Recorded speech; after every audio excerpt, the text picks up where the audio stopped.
difference between a PFD and a life jacket is that a PFD, a personal flotation device, will only help you float, nothing else. A life jacket has more padding on the front so that if you're face down and unconscious in the water, it'll turn you over so you're lying on your back and you can breathe.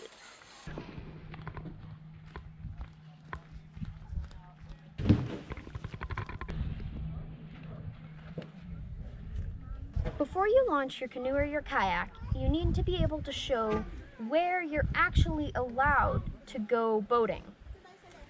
This has a sign that says to Chilliwack Lake, you are allowed to go boating here, but the boat launch is not suitable for large craft, such as vessels larger than 20 feet in length. It basically means you can boat here with a motorboat or a canoe or a kayak or a rowboat or an inflatable raft, but it can't be more than 20 feet. So this is a suitable place for going canoeing or kayaking.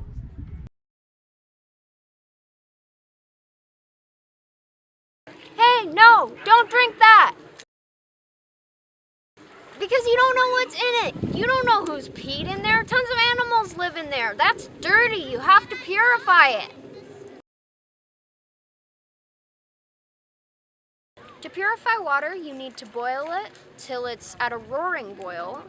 Put water purification tablets in it, following the directions on the package, or you can use a life straw and again follow the directions on the package.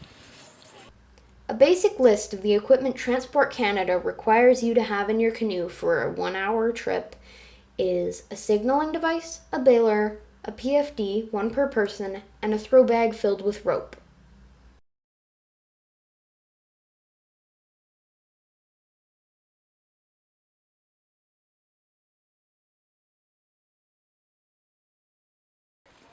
The safety rules for being near water is you need to use communication, tell people where you're going, when you're going.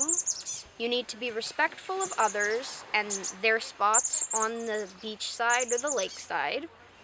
You need to be supervised so that somebody can pull you out if you start drowning.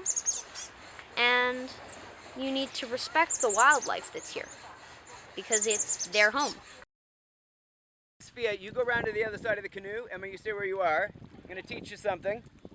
You're going to go to the other side, you're going to reach across and hold Emma's hands. An important safety tip for water is not get trapped under it. Alright, so you guys are now holding your hands like this, right? You're waiting to be rescued. Because say, for example, you can't get your canoe turned back over, right? Somebody sees that, they'll come and rescue you. Let's go canoeing! This is a good idea, but you need to make sure that you're canoeing in an area that is not wildlife sensitive. And you need to make sure that all the garbage you bring out with you comes back with you. And all the garbage you see when you're out comes back with you too. Pack it in, pack it out is not only for the trail. And always, no matter what, wherever you are, leave it better than you found it.